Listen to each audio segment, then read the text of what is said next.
வணக்கம்.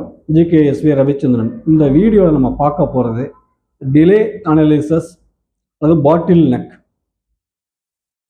பிளானர்லேருந்து ஒரு production planner, production operations, project planar, project executive யார் இந்த நிலையில் இருந்தாலும் சரி, இந்த டிலே அனலிசஸ் தெரிஞ்சிருக்கணும். நீங்கள் இந்த டிலே எதனால் ஏற்படுது அப்படிங்கிறத கண்டுபிடிக்கணும். அந்த delay root cause of the டிலேயை கண்டுபிடிக்கணும். அதுக்கு எப்படின்னு சொல்லி பார்த்தீங்கன்னா, ஃபர்ஸ்ட் உங்கள் பிஸ்னஸ் ப்ராசஸ் இன்ஜினியரிங் டிராயிங்கை போடணும்.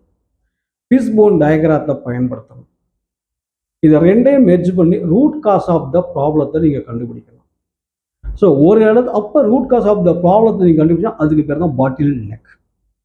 இதில் என்ன ஒரு விஷயம்னா, நீங்கள் ஒரு பாட்டில் நெக்கை ரிமூவ் பண்ண போனீங்கன்னா பல பாட்டில் நெக் அந்த சப்ளை செயினில் உருவாகும். ஆப்ரேஷன்ஸில் வேறு இடங்கள்லையோ அல்லது வேறு ஏதோ ஒரு சூழ்நிலையில் உங்களுக்கு அறியாமல் சில பாட்டில் நெக் உருவாகும். அப்போ நீங்கள் என்ன பண்ணணும், திரும்ப பிஸ்னஸ் ப்ராசஸை ரீஇன்ஜினியரிங் பண்ணிவிட்டு ஃபிஷ்போன் டயக்ராத்தோட லிங்க் பண்ணி திரும்ப நீங்கள் டோட்டலாக பாட்டில் நெக் ரிமூவ் பண்ணி பார்க்கணும்.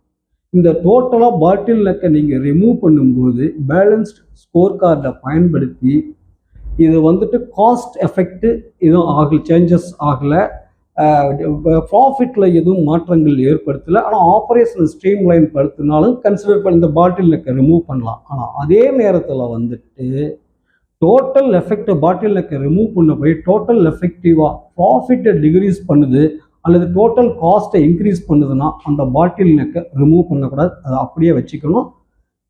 என்னுடைய வீடியோவை பார்த்ததுக்கு நன்றி, வணக்கம். என்னுடைய வீடியோவை தொடர்ந்து பாருங்கள், லைக், ஷேர், கமெண்ட் பண்ணுங்கள், ஃபாலோ அப் பண்ணுங்கள்.